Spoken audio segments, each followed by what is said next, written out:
喧嘩はおやめ。誰かと喧嘩をした人。とりあえず、お互いがアニメ遊郭編11話を見るのです。争いはやめよう。いっぱい泣いてスッキリしよう。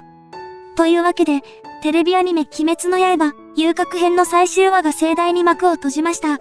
感想を一言で言うならば、もらい泣きに尽きるでしょう。予想通り前半から泣けた。そして過去の回想で胸が痛くなり、地獄への道で大号泣。おばないと天元のやりとりからの、親方様の歓喜。赤座登場で上限会議かと思いきや、泣き目のポロンで終了。そこからの残響参加でのエンディング突入。かまぼこ隊が泣いて喜ぶ姿を見て、こっちまで嬉し泣き。そいでエンディングからの、刀鍛冶の里編のアニメ化決定と、もういろんな感情が入り乱れすぎて、今日もいつも通り寝れません。僕はテレビで見れなかったのですが、異例の CM なしの放送だったようで、これまた素晴らしい。11週間という期間、鬼滅の刃遊郭編を追ってきました。長いようで短かった。まるで自分も戦いに勝利したような、そんな感覚。最終話もじっくり解説していきます。まずは前半。なきと牛太郎の過去まで。いいねと共有ボタンからのリンクコピー、チャンネル登録と通知のオンまでお願いします。あなたの感想もコメント欄で聞かせてください。まだまだ遊郭編についても、刀鍛冶の里編についても、これから忙しくなりそうです。では参ろう。鬼滅の刃、遊郭編、11話、生存。まずは前回の戦いの振り返りから始まります。雄たけびを上げるかまぼこ隊、そして切れるダキと牛太郎の首。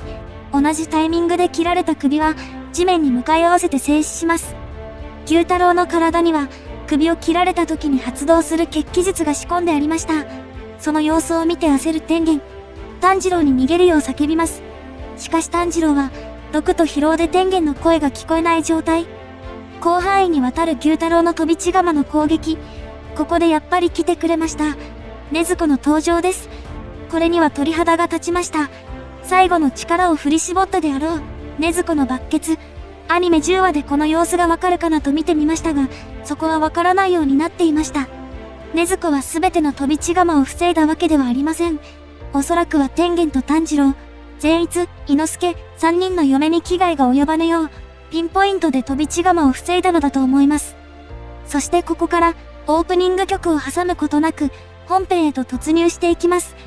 第11話、何度生まれ変わっても、炭治郎を起こす禰豆子のシーンから始まります。崩壊した遊郭、妻と牧雄が住民を逃がしていたため、住民の被害はない。折れた指の色が痛々しい炭治郎。立ち上がろうとするも、疲労とダメージにより立ち上がることができません。ここで炭治郎は違和感を覚えます。どうして毒を食らったのに生きているのか、状況がわからない炭治郎。そこに善逸の叫び声が聞こえてきます。善逸は得意の聴覚で、周りの状況を確認していました。そして炭治郎が起きたことに気づき、助けを呼んだのです。しかし炭治郎は動けません。ここで禰豆子です。禰豆子が炭治郎をおんぶする。単純に可愛い。そして善逸の元へ。ここで少し笑ってしまいました。起きたら体中が痛い。両足が折れている。どんな状況？善逸も重傷ではありますが、それよりも伊之助です。心臓の音がどんどん弱くなっている。伊之助の名前を叫ぶ炭治郎。しかし返答はありません。鎌でやられた胸は紫色に変色しています。心臓周辺を毒にやられるのは、通常よりもダメージが大きいはず。いよいよ危ない伊之助。ここで禰豆子の抜血です。禰豆子の抜血は、牛太郎の毒を消し去るのに加え、毒でただれた皮膚さえも治してしまいます。素晴らしい能力。腹減った、と目覚める伊之助。炭治郎の嬉し泣き。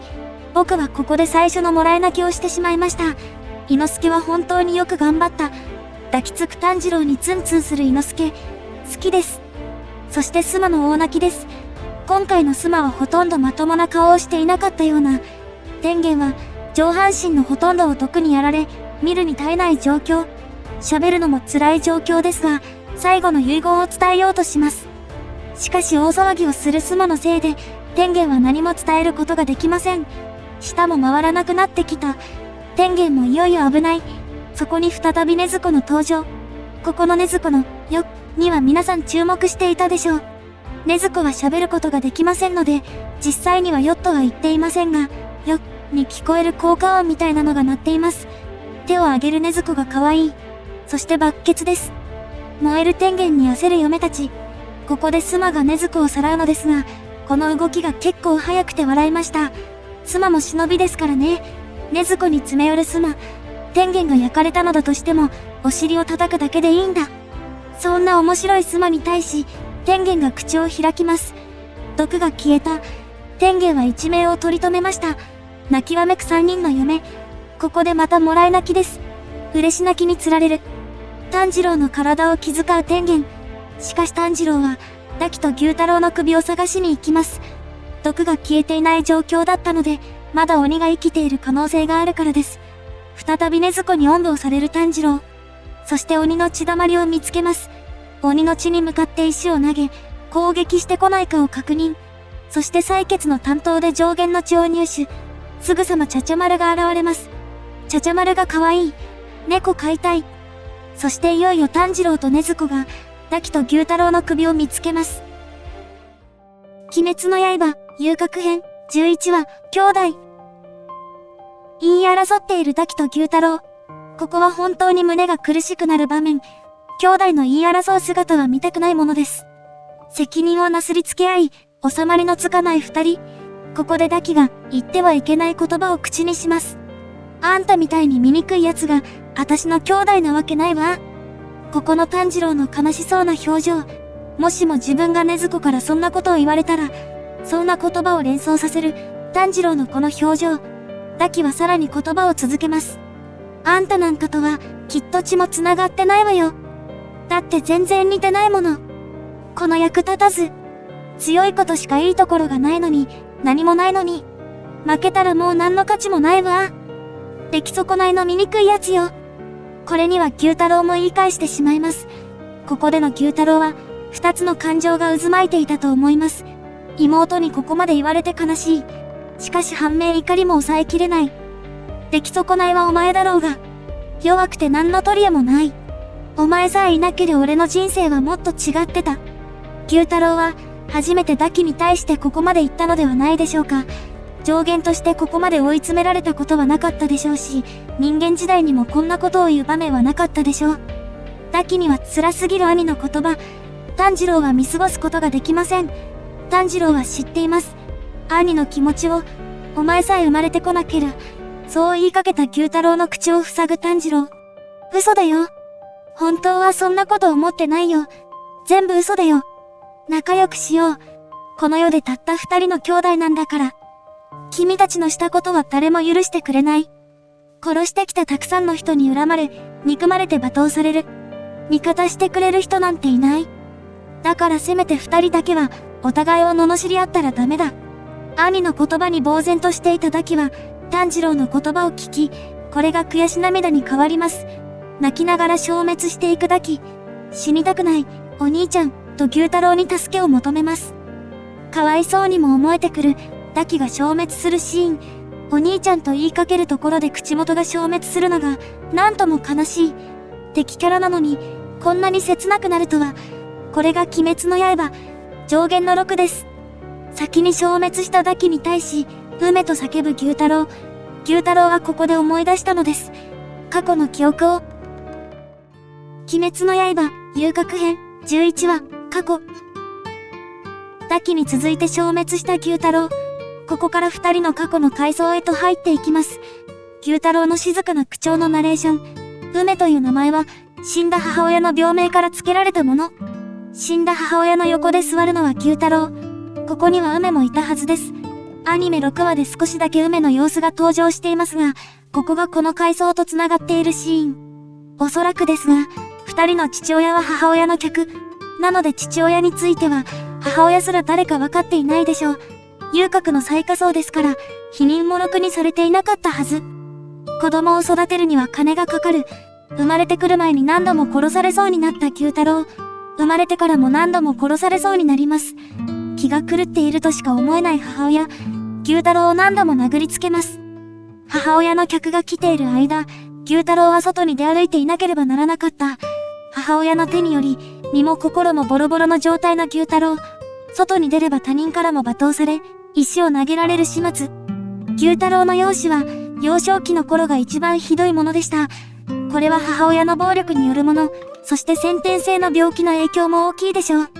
腹が減ってはネズミや虫を食っていた。客が忘れていった鎌を使い、蛇を仕留めている九太郎。ここはアニメになることにより、とてもリアルな表現になっています。梅が生まれてから、九太郎の中で何かが変わり始めました。この時の母親は笑っています。やはり母親は母親。正常な状態の時は、子供が生まれることはやはり嬉しかったのです。しかしこの後、梅のことも殺そうとしたり、梅の髪をカミソリで切ってしまったり、やはり気が触れると暴走してしまう母親。これは仕事上の影響が大きい。遊郭の女性は、ほとんどが子供の頃に借金の方として売られてきています。したくもない仕事を延々とさせられる毎日。気が触れてしまうのも無理がありません。母親が梅の髪をカミソリで切ってしまった時、九太郎は怒り狂い大暴れをしています。そこから親子の力関係は逆転。二人が暴力を受けるようなことはなくなります。ある時から、九太郎は取り立て屋の仕事を始めます。それについて回る梅。梅は九太郎の劣等感を吹き飛ばしてくれました。そして九太郎は、自身の醜さの利用価値に気づきます。人生が好転していく。そう感じていた九太郎。梅は中3の時、すでに遊女として働いていました。そこで事件が起きてしまいます。九太郎が梅のご飯を買って帰る道中、梅が丸焦げになっている姿を発見します。何が起きたのかわからない九太郎。梅は侍の目をかんざしでついてしまい、報復を受けてしまったのです。梅がどうしてこのような行動をとったのか、それは兄を侮辱されたからです。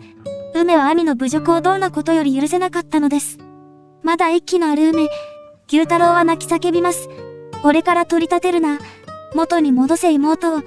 でなけりゃ神も仏も。九太郎の悲痛な叫び。そこを背後から切りつける侍。目をつかれた侍です。そこにはお上もいました。これはお上が目論んだこと。梅を生きたまま焼き、それを九太郎に見せつけてから、九太郎も処分する。なんとも非道なやり方です。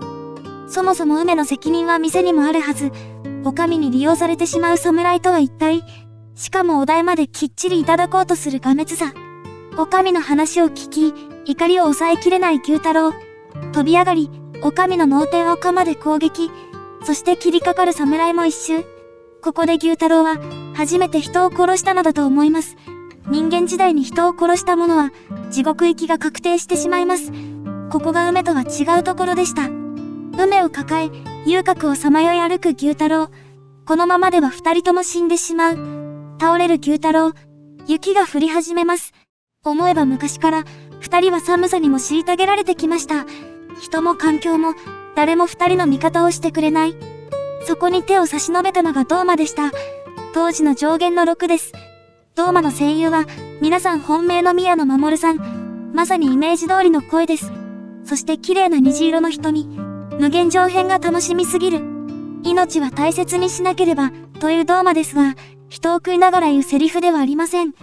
ドーマは効率的に女性を狙うため、遊郭を縄張りにしていたようです。もしかしたら、梅と九太郎の噂も耳にしていたのかもしれません。そしてたまたま、九太郎と梅が死にかけているのを見つけ、鬼に勧誘した。九太郎に、鬼になる以外の選択肢はありませんでした。梅を生かすため、そして人間へ報復するため。俺は何度生まれ変わっても必ず鬼になる。幸せそうな他人を許さない。必ず奪って取り立てる九太郎になる。九太郎は決意しました。この決意は九太郎の精神に刻まれ、梅と共有。人間の記憶はなくしても、この決意だけは忘れることがありませんでした。そして二人は上限へと上り詰めていきます。まとめ的なもの。もらい泣き。炭治郎や三人の嫁、言い争う抱きの涙を見て、ついついもらい泣きをしてしまいました。炭治郎の優しさも感じ、これこそが鬼滅の刃の真髄だと再確認。そこから抱きと牛太郎の過去を見たことで、胸をえぐられるような痛みを感じた。一旦落ち着きましょう。ここからの感動については明日動画にします。やはり最終話は情報量が多すぎる。ドーマの声優がヒカキンではなかったということで、残念に思う人もいたようです。皆さんは最終話から何を感じましたか？どれぐらいの涙が出ましたか？コメント欄で聞かせてください。今回の記事は以上となります。それではまた。